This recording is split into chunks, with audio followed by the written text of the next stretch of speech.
trovadores, quiero invitarles a este nuevo proyecto Trovit Cuentos y Leyendas, en el cual les traeremos una variedad de contenido para todas las edades, leyendas y cuentos de todo el mundo. Así que suscríbete al canal y activa la campanita de notificaciones. Te la estaré dejando en el comentario fijado y en la descripción de este video. Ayúdame a llegar a los primeros 100 suscriptores, que pronto estaremos subiendo contenido.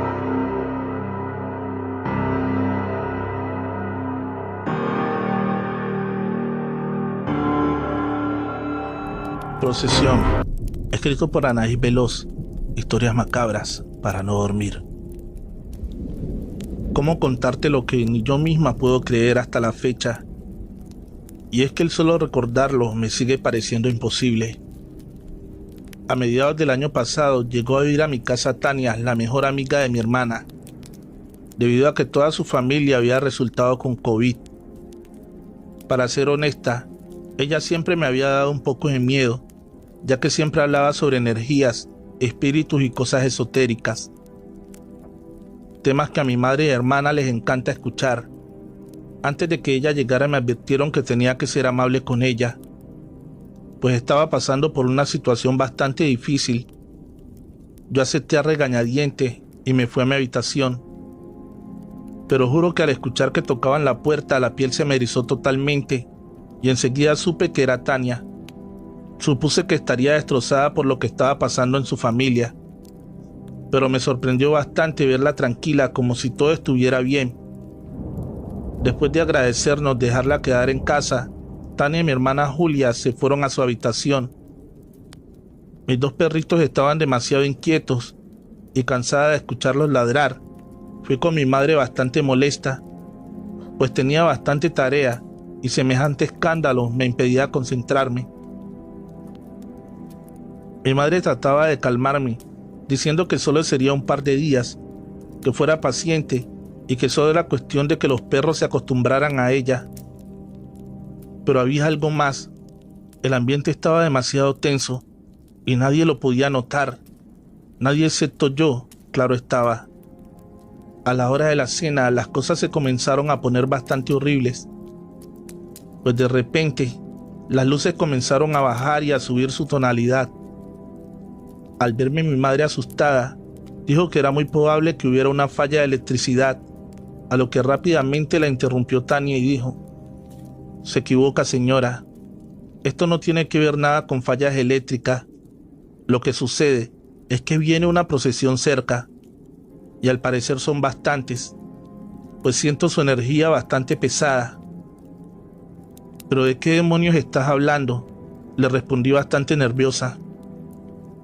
Estaba por responderme, cuando de repente sus ojos se pusieron en blanco. Mi madre asustada gritaba que llamáramos a una ambulancia, pero mi hermana Julia trataba de tranquilizarla. Decía que Tania estaba bien, solo que había entrado en trance. «Pasará rápido, madre, no te preocupes», decía mi hermana mientras seguía comiendo, como si nada estuviera pasando. «¿La has visto ponerse así en otras ocasiones?», preguntaba mi madre curiosa. «Claro, pasa más seguido de lo que imaginas». Estábamos en eso cuando Tania volvió en sí y lo primero que hizo fue decirme: «Lo siento mucho, Natalia», me dijo mirándome fijamente a los ojos. «¿Por qué?», le respondí temerosa. «Por la muerte de la abuela de Julián. Así es que se llama tu novio, ¿no?». «Estás loca, Tania. No sé de qué demonios hablas». Estábamos discutiendo cuando sonó mi celular, y al responderme quedé helada al escuchar a Julián, que me decía que su abuela acababa de morir, víctima de un infarto. Y ahí me di cuenta de que efectivamente Tania no mentía.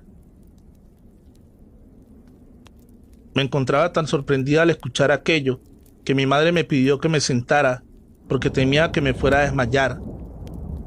«¿Cómo es que lo sabía?», le pregunté aún incrédula. «Porque ella me lo dijo», respondió apenada. «Discúlpame, no quiero ser grosera contigo, Tania, pero se me hace bastante estúpido que vengas y me digas que los muertos te lo dicen. O sea, Lo más lógico es que conozcas a Julián o algún amigo cercano de él. Natalia, sabes bien que mi única amiga es Julia, y lo que para ti son estupideces, para mí es bastante real. En ese momento no sabía qué pensar. Esto sobrepasaba mi entendimiento. Nos quedamos por un momento en silencio, el cual interrumpió uno de mis perros al ladrar y mover la cola a la nada. Parecía como si alguien le hablara y yo en tono de burla le dije: mira, Bombón es como tú, también ve fantasmas. Pues, aunque lo digas en broma, ellos pueden percibir cosas que los humanos no. Así entonces, dime qué es lo que ve mi perro. A su dueña. ¿Pero qué dices, Tania, si yo soy su dueña? No, su dueña es la señora de cabello rojo, que es bastante parecida a Julia. Al escuchar aquello, mi madre comenzó a llorar, pues esa mujer a la cual describía se trataba de mi abuela, que había fallecido hace 4 años. Y nuevamente tenía razón, ya que Bombón era su perrito, pero mi madre decidió conservarlo al morir mi abuela. ¿Aún crees que miento, Natalia?, me preguntó con una voz bastante retadora. Mira, Tania, no sé cómo demonios lo haces, pero lo que sí puedo estar segura es que esto no es normal. Me fui a mi habitación, pues necesitaba asimilar lo que acababa de pasar. Esa noche fue bastante complicada para mí, pues aunque no creía del todo lo que decía Tania, sentía bastante miedo el solo hecho de imaginar que ella pudiera tener esa habilidad. A la mañana siguiente estaba un poco más tranquila, pero mi calma se vio interrumpida justo cuando se sentó Tania a la mesa. ¿Te encuentras bien?, le pregunté al verla tan afligida. No, pero supongo que en un par de días lo estaré. Sabes, me gustaría pedirte una disculpa por lo que pasó ayer. No fue mi intención ser grosera contigo. Lo que pasa es que suelo comportarme así cuando tengo miedo o no le encuentro la lógica a las cosas, le dije sintiéndome algo culpable. No te preocupes, Natalia, yo lo entiendo. No es fácil para mí, ni mucho menos para la demás gente, y no es por eso que estoy así. Entonces, ¿qué pasa?, le preguntaba a Julia preocupada. Mi hermano ha muerto, decía con lágrimas en los ojos. Eso no puede ser posible, Tania. Hablaste con él anoche, replicaba Julia. Lo sé, es solo que esta mañana pude verlo, y al mostrarme su muerte, temo que se una a esa maldita procesión. Mi hermana y yo mirábamos sin saber qué decirle, y al sonar el teléfono de la casa, temí lo peor. Mi madre contestó y muy disimuladamente me hizo una seña para que me acercara a donde estaba ella, y así lo hice. Les dije a las chicas que iría por leche para el café, y al estar frente a mi madre, esta me dijo con la voz entrecortada que había llamado al padre de Tania para avisarle que Jorge, su hermano, había tenido complicaciones y lamentablemente había perdido la vida camino al hospital. Mi madre trató de hacérselo saber a Tania, pero ella de inmediato la interrumpió, argumentando que ya estaba enterada del fallecimiento de su hermano. Mi madre solamente la abrazó y le dijo que ahora su hermano estaría en un mejor lugar, lejos del sufrimiento de esa maldita enfermedad. A lo que ella repuso que era muy probable que su hermano se uniera a una de las tantas procesiones que vagan por el mundo. Julia, bastante insistente, le preguntaba de dónde es que venían esas procesiones o a qué se refería con eso. Ella, bastante afligida, nos comenzó a relatar lo siguiente. Las procesiones, como le llamamos a aquellos que podemos verlos, son un grupo de almas que murieron en situaciones bastante trágicas. Llámese accidentes automovilísticos, personas que murieron ahogadas o de enfermedades. Pero estas se dividen en 2 grupos, los que dejaron algo pendiente o los que no se dieron cuenta de que ya murieron y vagan buscando luz o arreglar lo que dejaron pendiente. A ellos únicamente hay que dedicarles una oración y ponerles un vaso de agua, ya que de tanto andar siempre andan sedientos. ¿Y cómo saber cuándo hay que ponerlo?, preguntó mi madre. Siempre, señora. Siempre hay una alma atormentada en busca de una oración o algo de agua. ¿Y cuál es el segundo grupo?, le dije. Ese es el peor. Es de las almas enojadas, de las que provocan los accidentes que no tienen explicación alguna y se alimentan de la energía de nosotros los vivos. Esas almas son las que no merecían morir aún, los que fueron asesinados por la espalda, de los secuestrados o de los asaltados en el peor de los casos, los que murieron por COVID y aún no era su tiempo. ¿Y por qué mueren si según no es su tiempo?, repuso Julia. Porque la tierra necesitaba una depuración. Ha sido tanta la maldad de la gente a través de los años que la tierra cobró con la vida de muchos culpables inocentes. Nos quieren dar una lección para parar con tanta violencia y maldad. Juzguen ustedes mismos si es verdad las palabras de Tania o no, pero lo que sí estoy segura es que entre tanto que pudimos vivir al lado de ella, me hizo pensar y reflexionar en que hay cosas que están fuera de nuestro entendimiento. Y es por eso que hacemos burla de lo que no logramos comprender.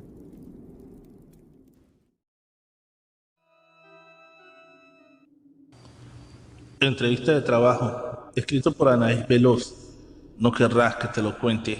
En la descripción, el link de su página de Facebook. Síguela.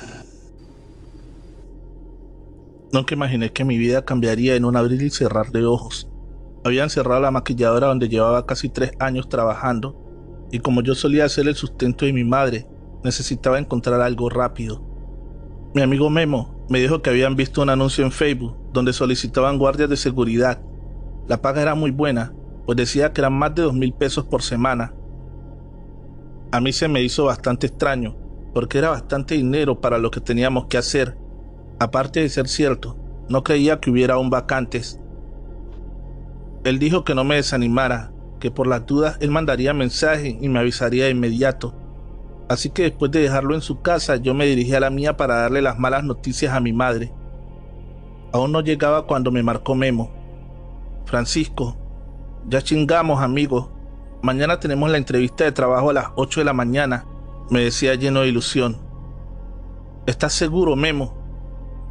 Le dijiste que iríamos los dos, le respondí emocionado. Ya te dije que sí, Francisco, así que todavía no le cuentes a tu mamá que estamos sin trabajo. ¿Para qué la preocupas? Mejor vamos a ver qué nos dicen mañana y les damos la sorpresa. Le dije que pasaría por él a las 6:30, ya que tenía que disimular que me iría a trabajar, y a esa hora solía salir a diario. Él aceptó y quedamos de vernos al día siguiente. Esa noche no pude dormir. Estaba muy nervioso y no sabía por qué algo dentro de mí no estaba muy convencido con el dichoso trabajo ese. Me levanté con mucha dificultad, pues había pasado muy mala noche, y al verme mi madre me dijo que me quedara en cama, que ella hablaría con mi supervisor para avisarle que estaba enfermo. Le dije que no, que se me pasaría en el transcurso del día, pero insistió tanto en que me quedara en casa que no tuve el corazón para desobedecerla. Así que me fui a acostar nuevamente y le marqué a Memo. Bueno, Memo, perdón, pero no podré ir. Mi madre se ha empeñado en que me quede en casa. No mames, Francisco, es nuestra oportunidad de salir adelante. Luego no te quejes cuando se te acaben tus ahorros, y me colgó molesto. Horas más tarde entró mi madre bastante preocupada. Dijo que había ido la mamá de Memo a buscarlo, porque él nunca se tardaba en llegar a casa y en algunas ocasiones que lo hacía solía avisarle. Yo, algo adormilado, aún le pregunté por la hora y me quedé bastante sorprendido cuando me dijo que eran casi las 6 de la tarde. Me levanté a toda prisa y comencé a marcarle, pero el teléfono sonaba apagado. Pasaron las horas y Memo seguía sin contestar. Casi a las 11 de la noche, la mamá de mi amigo volvió a mi casa y ahí fue donde le tuve que decir la verdad, que nos habían corrido del trabajo y que Memo había visto una publicación en Facebook donde solicitaban guardias de seguridad y que hoy teníamos una entrevista de trabajo, que yo no había podido asistir porque me sentía bastante mal. Me dijo que le diera los números de los que le darían el trabajo, o cuando menos la dirección para saber si se había presentado. Pero la verdad, yo no sabía nada de eso, pues Memo era el que se había encargado de contactarlos. Pasaban y pasaban los días y de él no se sabía nada. Comenzaban a reportar jóvenes desaparecidos en mi ciudad, y eso cada vez me ponía más nervioso, pues unos vecinos míos también habían desaparecido, y lo último que se supo de ellos, según su familia, fue que habían acudido a una entrevista de trabajo. Comenzamos a ayudarle a la mamá de Memo a buscarlo en las cárceles, en los hospitales, pero no había rastro de él por ningún lado. Un día, mientras veía la televisión, pasaron un reportaje de un campo de entrenamiento de los sicarios del cartel de los Maderos que habían encontrado a las afueras de Chihuahua. Ahí estaban entrevistando a uno de los jóvenes que rescataron y por fortuna lo reconocí de inmediato. Era mi vecino Tomás. A pesar de que era bastante noche, fui y le tocó enseguida a mi vecina para informarle lo que acababa de ver. Se puso feliz de saber la noticia y yo también, pues según dijeron, rescataron a 25 jóvenes más. Era muy probable que estuviera Memo entre ellos. Quedamos de que iríamos a la fiscalía a primera hora, y así lo hicimos. No quise avisarle a la mamá de Memo, para que fuera una sorpresa. Pero desafortunadamente, no había nada de información sobre él. Nos pidieron que regresáramos al día siguiente, pues empezarían a tomar las muestras de ADN por la mañana, para compararlas con los restos que habían encontrado. Me quedé parado sin poder decir palabra alguna, porque todo esto me parecía una muy cruel película de terror. Cuando de repente llega mi vecina y me dice que nos tenemos que ir antes de que oscurezca, porque según las recomendaciones de la fiscalía, era no andar de noche con su hijo, para evitar que los sicarios se lo volvieran a llevar. Me partió el corazón ver nuevamente a mi vecino, porque se encontraba bastante golpeado y muy delgado.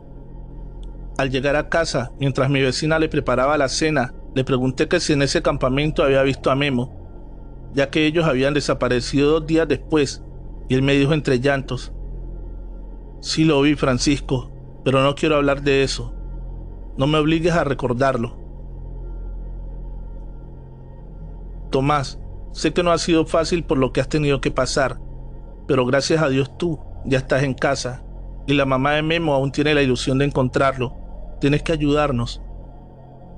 Mira, solo te diré que no lo busquen más. Memo ya no va a regresar. Al escuchar eso, la madre de Tomás se acercó y le dijo: hijo, tienes que ser fuerte. Tienes que decirles exactamente lo que pasó con ese muchacho. No sabes la angustia que siente uno como mamá, el no saber de ustedes. Gracias a Francisco nos enteramos de que te tenían en la fiscalía. Ahora a ti te toca ayudarlo. Hazlo por su madre que está desesperada. En ese momento Tomás se acomodó en el sillón y comenzó a relatar lo siguiente.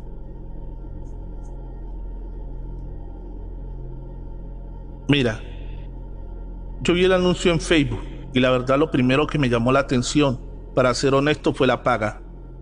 Así que no dudé ni un minuto de enviarles mensaje. Para mi sorpresa, me contestaron de inmediato. Me dijeron que les diera un número para comunicarse conmigo y así lo hice. Cuando mucho pasó 1 hora cuando me marcaron y me dijeron que les indicara algún punto que me quedara cerca, entre el centro y mi casa, y al preguntarles el porqué de su petición respondieron que porque la empresa contaba con transporte para sus empleados y de ser elegidos tenían que trazar la ruta para recoger el personal. Así que sin pensarlo les di el punto, sin hacer más preguntas. Quedaron de recogerme a las 8:30 de la mañana y me pidieron que fuera muy puntual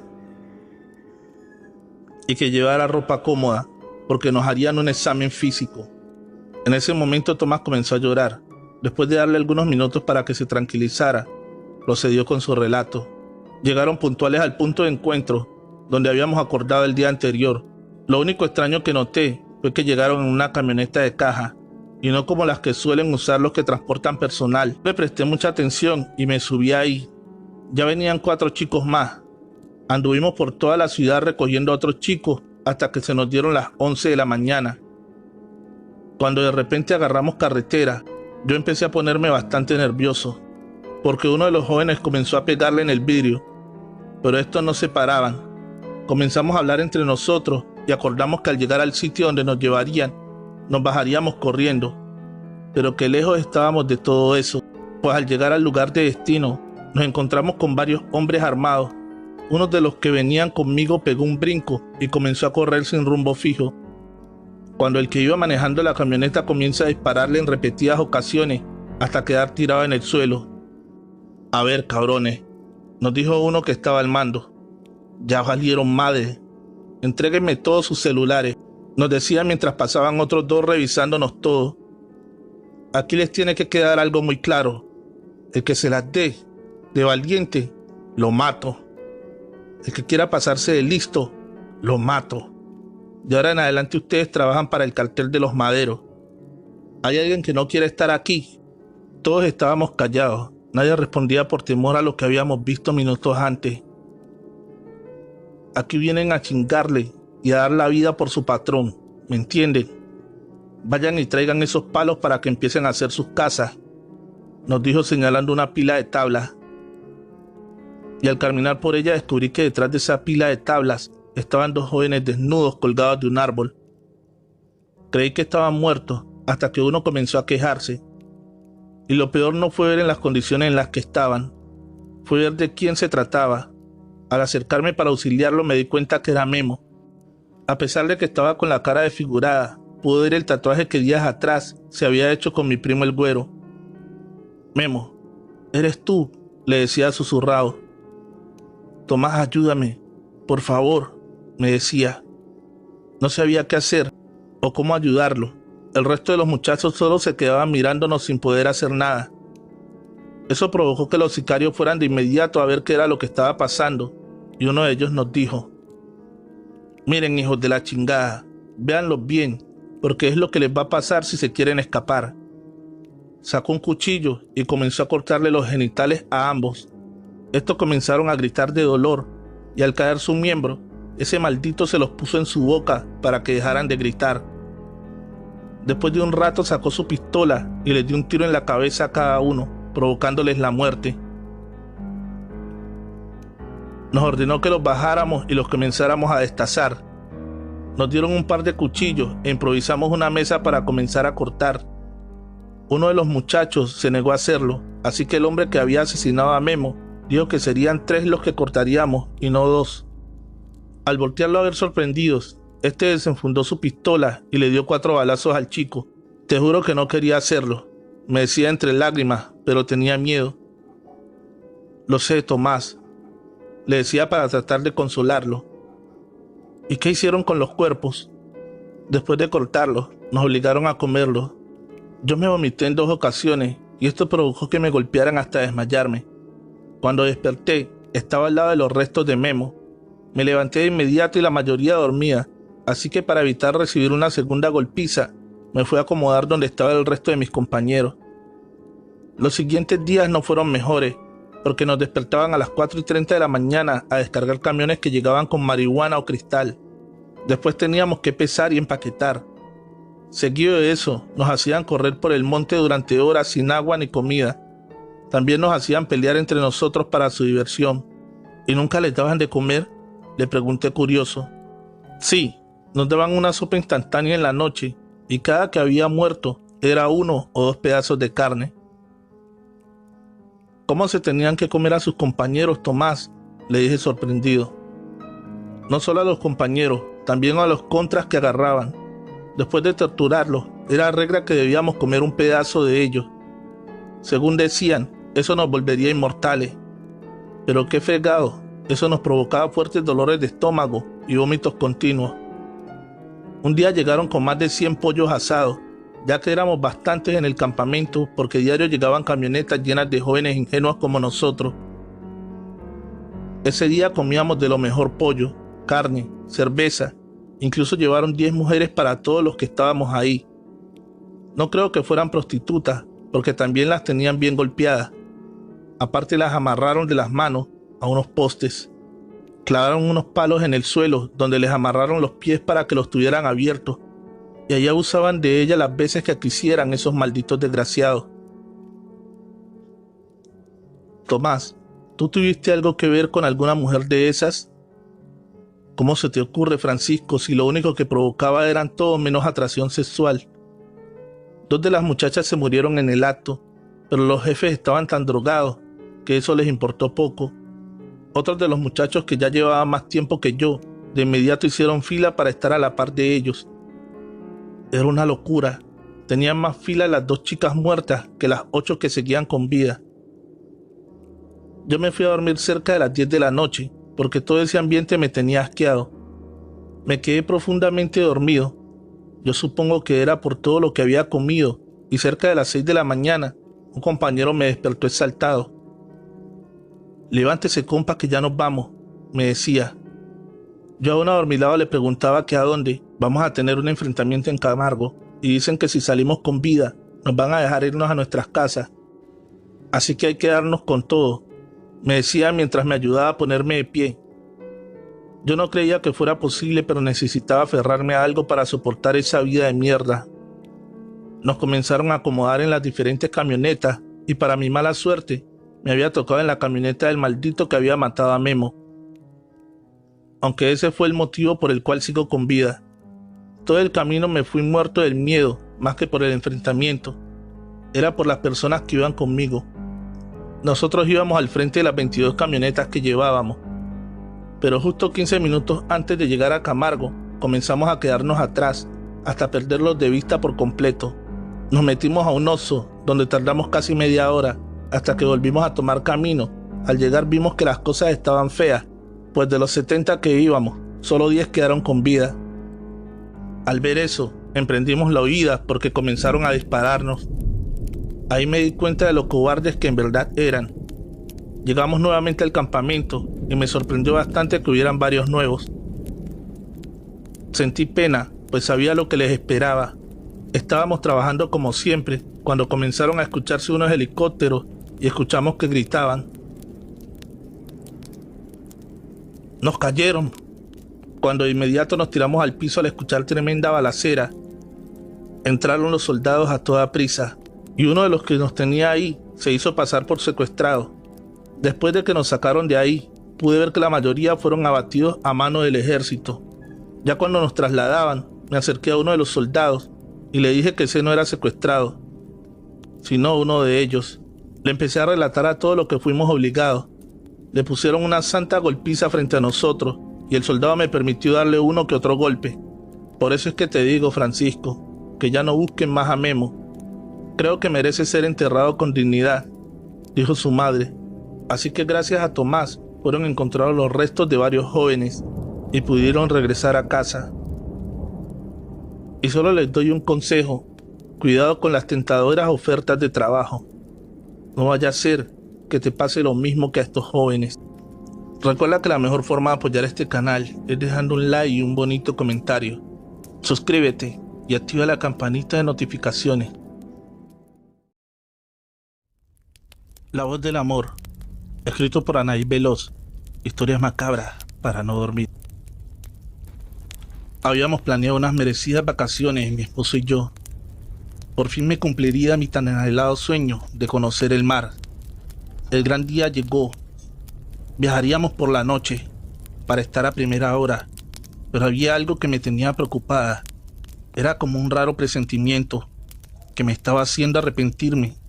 Se lo comenté a Jesús, mi esposo, pero dijo que era normal sentirme así, ya que era la primera vez que saldría fuera de mi ciudad. Traté de hacerle caso, pero conforme pasaba el tiempo esa angustia empeoraba más y más. Al acercarse la hora, nos dirigimos hacia la central de autobuses. Los padres de Jesús fueron quienes nos llevaron.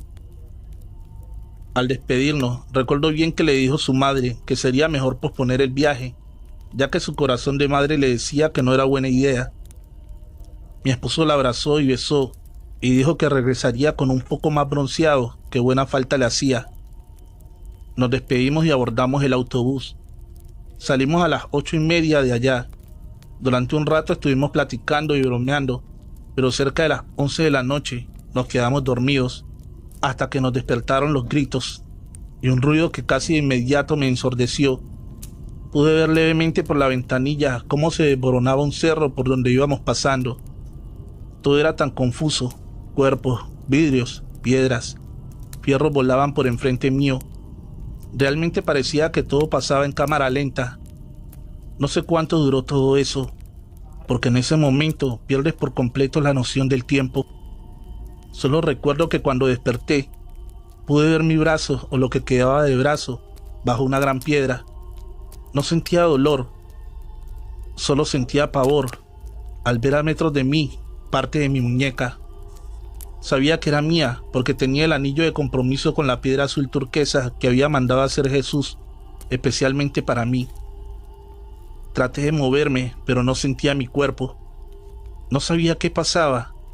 Hace algunos minutos me encontraba en el autobús y ahora estaba tirada sobre un pastizal viendo parte de mi mano desprendida. Gritaba pidiendo auxilio, pero ni siquiera mi propia voz podía escuchar. Cuando vi a mi esposo acercarse, sentí un gran alivio al verlo, y más porque no tenía ningún golpe. En ese momento le di las gracias a Dios de que estuviera con vida. Me besó la frente y me dijo que venía la ayuda en camino, que no me preocupara por nada, que él siempre me cuidaría. Quitó la piedra de mi brazo y dijo que iría a ayudar al resto de las personas. Le dije que por qué podía escucharlo claramente a él, pero no podía escuchar el demás ruidos a mi alrededor. Él sonrió y dijo que porque él era la voz del amor. Comenzó a caminar sin hacer caso a las súplicas de que se quedara. A los pocos segundos llegaron los paramédicos y pude ver cómo echaban a una hielera mi mano. En ese momento no supe más de mí.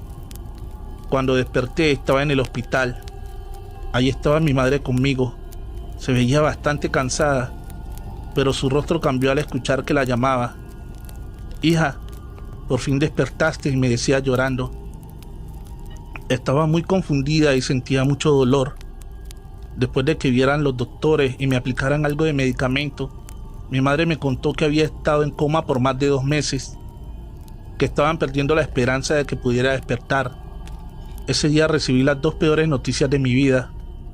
Al preguntarle por mi esposo Jesús a mi madre, ella trataba a toda costa de desviarme el tema. Yo, bastante molesta, le pedí su teléfono para marcarle.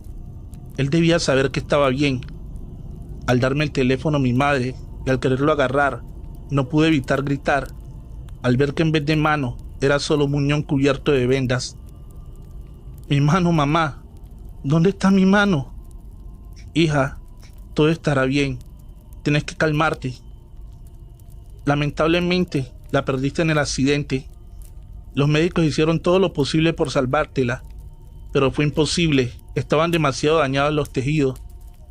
Entonces es por eso, ¿verdad, mamá? Que no quieres que hable con Jesús. Él ya sabe lo de mi mano y no quiere verme. Le doy asco. ¿Cómo vas a pensar eso de Jesús si Él siempre te amó con toda su alma? Entonces, ¿por qué no está aquí conmigo? En eso iban llegando los papás de mi esposo y de forma tan cortante me dijeron: porque mi hijo está muerto. Lloras y te quejas por haber perdido una mano, cuando deberías estar agradecida con Dios y con tus padres por estar con vida. Eres muy afortunada, muchacha. Nosotros ni siquiera hemos podido recuperar el cuerpo completo de mi hijo. Solo sepultamos algunas partes de él. No podía creer lo que escuchaba. Eso tenía que ser una broma. Ya más tranquila, le dije que no era posible, porque yo había hablado con él después del accidente. Incluso había sido él quien había quitado la roca de mi brazo y no se veía golpeado. Tenía que ser un error. Lamentablemente no lo es, dijo su padre llorando. Según cuentan los paramédicos, que a ti te encontraron gracias a un joven que les dijo dónde estabas. El impacto del autobús fue tal que saliste disparada a varios metros del accidente y te cubrían enormes matorrales. Era casi imposible haberte encontrado. Saqué de mi cartera la foto de Jesús y al mostrársela, ambos paramédicos coincidieron que era el mismo que les había dicho dónde estabas. Fue cuando entendí que su amor por mí trascendió más allá de la muerte. Y aunque ahora tengo una discapacidad, sé que debo vivir por los dos. Trovadores, en algunas ocasiones nos es inevitable soltar algunas lágrimas. Hay historias escalofriantes de brujas, apariciones, así como hay otras historias que son muy bonitas como esta, bastante tristes. Quiero darte las gracias por hacer parte de este canal. Es gracias a ti que seguimos creciendo. Si eres nuevo, recuerda darle fuerte al botón de suscripción y activar la campanita de notificaciones.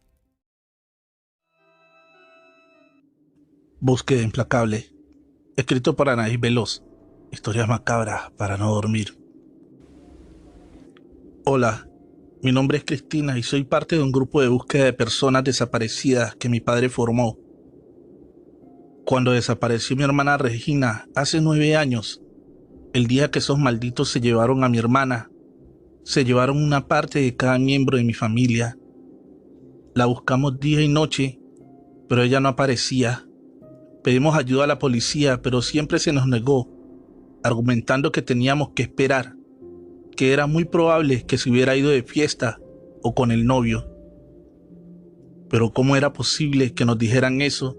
Si era una niña de tan solo 11 años. Mi madre no se quedó cruzada de brazos y se organizó con los vecinos para comenzar a buscarla. Pedimos las cámaras de la tienda donde había sido la última vez que la habían visto y se las llevamos a las autoridades, pero ellos seguían sin hacer nada. Conforme pasaban los días, se nos iba uniendo cada vez más gente que tenían a su madre, hermana, sobrina, novia o hija desaparecidas. El primer cuerpo que encontramos fue el de una mujer no mayor a 35 años. A ella la encontramos debajo de un puente a las afueras de la ciudad. Estaba semidesnuda y con un impacto en la cabeza. Tenía poco de muerta, ya que aún no presentaba alto grado de descomposición. Después de ponernos en contacto con su familia, su esposo decidió unirse al grupo de búsqueda en agradecimiento por haber encontrado a su esposa. Pasaban y pasaban los meses y no encontrábamos a mi hermana, hasta que yo, un poco desconsolada, me acerqué a mi madre una noche.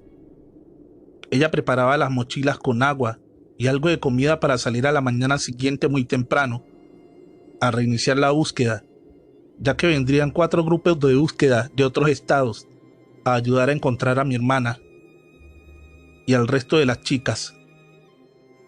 Mamá, ¿no crees que es momento de rendirnos? Llevamos mucho tiempo buscando a mi hermana. No creo que la vayamos a encontrar. Tenemos que hacer nuestra vida. Ella me miró molesta y me respondió: ¿a qué vida te refieres, Cristina? Si al llevarse a tu hermana, se llevaron mi vida. Se me acabaron las lágrimas, hija, pero no se me ha acabado la sed de justicia. Y voy a encontrar a tu hermana viva o muerta. Sentí mucha pena de mis palabras. Así que al día siguiente me alisté muy temprano y le dije a mi madre: hoy es un buen día para encontrar a mi hermana. Tomó mi mano y comenzamos a caminar. Al llegar al punto de encuentro, uno de los muchachos de un grupo foráneo dijo que le habían pasado la ubicación de un sitio donde seguido los grupos delictivos tiraban, enterraban y quemaban los cuerpos de sus enemigos o sus víctimas. Así que sin perder tiempo nos dirigimos hacia aquel lugar. Ese día fue bastante fuerte, ya que casi de inmediato localizamos el primer cuerpo. Y conforme pasaban las horas, seguíamos encontrando más y más. Unos en alto grado de descomposición, otros eran solo los huesos, y otros tantos que parecía que los hubieran asesinado la noche anterior. Uno de los que más me impactó fue un hombre que se encontraba dentro de un barril de lámina. Estaba cubierto con cemento. Lo único que se podía ver de fuera era un dedo, o al menos eso creía, ya que después me enteré que era la punta de su nariz. Estaba por oscurecer y ya habíamos encontrado 16 cuerpos, pero de mi hermana nada. Ya cuando nos dirigimos a la camioneta para marcharnos del lugar, mi madre se da la vuelta y al preguntarle qué es lo que hacía, ella entre llantos dijo: tu hermana está aquí y no me iré sin mi hija. No sé si fueron sus palabras o verla tan segura que todos agarramos nuevamente las palas y comenzamos a cavar. La noche nos cayó encima, así que no estábamos aluzando con lámparas y las luces de las camionetas. Y fue así que a las 9:30 de la noche, y después de 4 años, por fin pudimos encontrar a mi hermana enterrada al lado de un mezquite. Se preguntarán, ¿cómo es que supimos que era ella? Porque aún llevaba un reloj que mi madre le había regalado en su cumpleaños y que lo había mandado a grabar con su nombre. Mi madre cayó de rodillas y abrazó los restos de mi hermana y le decía: ahora estás con mami, hija, y te llevaré a casa. Todos aplaudían y lloraban. Por fin había acabado toda esta pesadilla. Después de haberla sepultado, mi madre decidió abandonar el grupo de búsqueda, pero a los 2 meses recibió una llamada del grupo que había ayudado a encontrar a Regina y le pidieron apoyo para buscar a 8 mujeres que habían desaparecido en Ciudad Juárez. Y ella no se pudo negar, ya que tenía una deuda con toda esa gente. Así que al día siguiente viajamos 25 personas a ayudar. Al llegar les dijo mi mamá que sería la última vez que estaría en el grupo, ya que quería descansar y vivir su duelo. Ellos lo entendieron y aceptaron la decisión de mi madre. Así que nos dirigimos hacia el desierto donde iniciaríamos la búsqueda. Ese día lamentablemente no pudimos encontrar nada. Y cuando nos disponíamos a marcharnos, gritó una de las señoras: "No mire de aquí hasta encontrar a mi hija, así muera en el intento". Mi madre se vio tan reflejada en ella que dijo: "Traigan unas casas de campaña que la buscaremos al amanecer". Después que las trajeron y las instalamos, mi madre me dijo que se estaba rindiendo, que todo esto le estaba afectando mucho, que aparte ella ya no tenía nada que hacer allí, porque su hija ya estaba en casa. Se me hizo algo egoísta de su parte, pero ¿quién era yo para juzgarla? Así que le dije que se durmiera, porque mañana sería un día pesado. Cerca de las 3 de la mañana me dijo que quería ir al baño, que si la acompañaba, y después de ponerme los tenis, caminamos algunos metros para hacer del baño. Cuando volvíamos a la casa de campaña, pudimos ver a muchas muchachas, mujeres y niñas alrededor de las casas de campañas. Se veían muy mal, unas golpeadas, otras mutiladas, con la mirada perdida, llena de tristeza y rencor. Nos quedamos heladas al ver esta escena. Yo comencé a gritar y mi madre seguía ahí parada sin decir una palabra. Cuando salieron los del grupo a ver qué pasaba, fui yo quien les contó lo sucedido, ya que mi madre aún estaba en shock. Ella solo sonreía y lloraba a la vez. ¿Pero qué es lo que tienes, madre?, le preguntaba asustada. Vi a tu hermana Cristina. La vi entre todas esas mujeres. Es una señal que no quiere que deje esta lucha. Quiere que yo las encuentre, al igual que la encontré a ella. Uno de los señores que se encontraban ahí dijo que son las almas de todas esas jóvenes que no han podido ser encontradas y vagan esperando algún día volver a casa. Muchos las hemos podido ver. Esa fue la razón por la que decidí unirme al grupo, para que regresen a casa y puedan descansar en paz. Al amanecer, estábamos llenos de energía, ya que nos movía el amor y la ilusión de encontrarlas. Ese día quedó grabado en los recuerdos de mucha gente, ya que hicimos el hallazgo más grande de esta fecha. Encontramos 45 cuerpos, 45 mujeres que después de todo lo sufrido, por fin descansarán en paz. Desde ese día mi madre ha seguido su lucha, ya que es la voz de quien ya no puede hablar. Micaela, escrito para Anaí Veloz, historias macabras para no dormir. Esta historia que te contaré a continuación es muy breve. Me la platicó mi mamá y asegura que es verdad. Me relata que su abuelita tenía una hermana llamada Micaela que era muy bonita. Incluso, se decía que era tal su belleza que era cortejada por los jóvenes más ricos de esa época. Pero eso poco le importaba a Micaela, porque según decía, que nadie tenía lo suficiente para tenerla. Era una joven bastante soberbia y muchas veces grosera. Sus padres siempre trataron de hacerla cambiar, pero conforme iba creciendo, ella empeoraba su comportamiento. Cierto día llegaron unos comerciantes europeos a la ciudad y ahí conoció Micaela a Patrick, un joven de 22 años que le robó de inmediato el corazón. A pesar de que Patrick era mayor que Micaela, eso nunca le importó. Al poco tiempo se hicieron novios y en cuestión de semanas Patrick le propuso matrimonio. Ambas familias estaban felices con el matrimonio, porque ambos eran de buenas y adineradas familias. La ceremonia se llevaría a cabo el 2 de noviembre a las 7 de la noche en la catedral. Se cuidaron todos los detalles para que la boda fuera la mejor de todos los tiempos. Pero antes de prepararse para tan magnífico evento, Micaela tuvo que acompañar a sus padres a dejar flores como cada año, a sus abuelos y tíos al panteón. Esa era una tradición que celebraban desde hacía ya 10 años. Al llegar al cementerio, Micaela se encontró un cráneo casi al entrar, y en lugar de pasar por un lado, ella lo pateó con tanta fuerza que al ver esa acción su madre se enfadó y la obligó a ir por el cráneo y ponerlo donde lo había encontrado, porque según decían, que era de muy mala suerte mover huesos u objetos que se encontraban tirados en el panteón. Ella regresó pateándolo nuevamente y diciendo: te invito a mi boda, espero no falte, porque será la mejor boda de la ciudad. Micaela, por Dios muchacha, respeta a los muertos, le decía a su madre enfurecida. Tranquila mamá, solo lo estaba invitando a mi boda. Sería un placer que contara con su distinguida presencia, lo decía mientras no paraba de reír. Su madre la jaló del brazo y comenzó a caminar a la par de ella. No entiendo por qué te enojas, mamá. Son solo huesos, le decía molesta. Sí, Micaela, huesos que un día fueron personas, así que deberías aprender a respetar.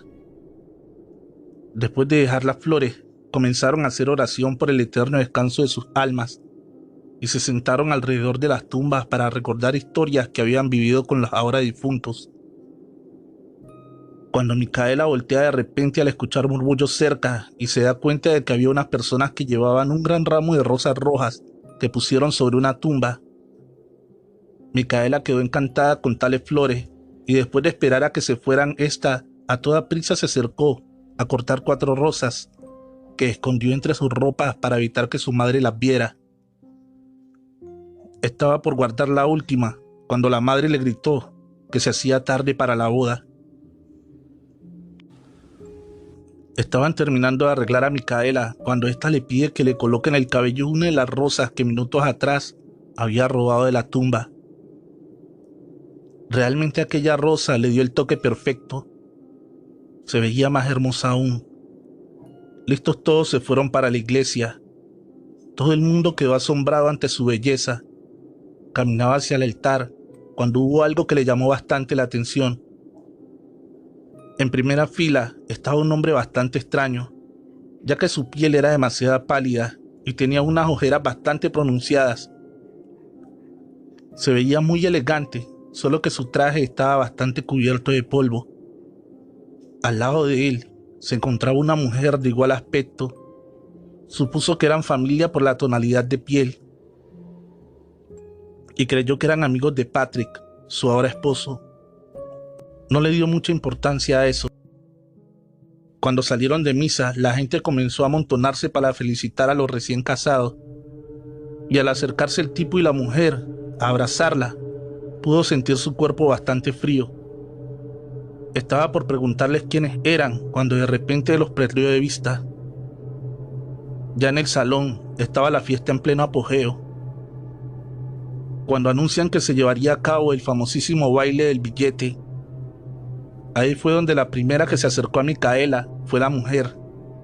Y cuando comenzaron a bailar, esta le dijo que tenía mucha pena de preguntarle lo siguiente.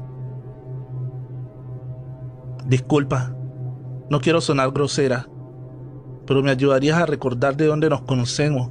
¿O si eres amiga de Patrick?, preguntó Micaela. No soy amiga de Patrick, y nos conocimos hoy. Supuse que me recordarías, le dijo la mujer, en un tono bastante frío. Debes de estarme confundiendo porque hoy no platiqué con nadie que no fuera de mi familia. Quizás nos vimos otro día y yo te invité a mi boda. No, claro que fue hoy. Cuando robaste de mi tumba esa flor que traes en el cabello, le dijo sonriendo a aquella mujer. Micaela sintió desmayarse al escuchar tales palabras. El hombre extraño la tomó entre sus frías y huesudas manos y le dijo: Aquí estoy, como me lo pediste, dijo mirándola fijamente a los ojos. No sé de qué me habla, respondió Micaela tratando de reponerse del primer susto. Dijiste que sería tu invitado de honor, y aquí me tienes. Dicho esto, Micaela palideció de inmediato y se desvaneció entre sus brazos. Este comenzó a elevarse y seguía bailando con ella como si hubiera una pista en el aire. Al ver esto, los invitados comenzaron a gritar y a rezar. Al ver a Micaela bailando en el viento, a varios metros de altura, después de unos minutos, la dejó caer al piso y él desapareció en un instante. Se dice que Micaela murió de un infarto cuando bailaba por los aires con aquel extraño sujeto. Otras tantas dicen que lo que la mató fue la caída tan brusca que tuvo. Pero en realidad, solamente Dios sabe qué fue exactamente lo que pasó. Saquen sus conclusiones y díganme, ¿qué es lo que piensan? Trovadores, acaba de terminar el relato de hoy. Sería de muchísima ayuda que dejaras tu like y un bonito comentario. Si lo compartes con un amigo, esto ayudará a crecer el canal. Feliz noche, amantes de cuentos de terror.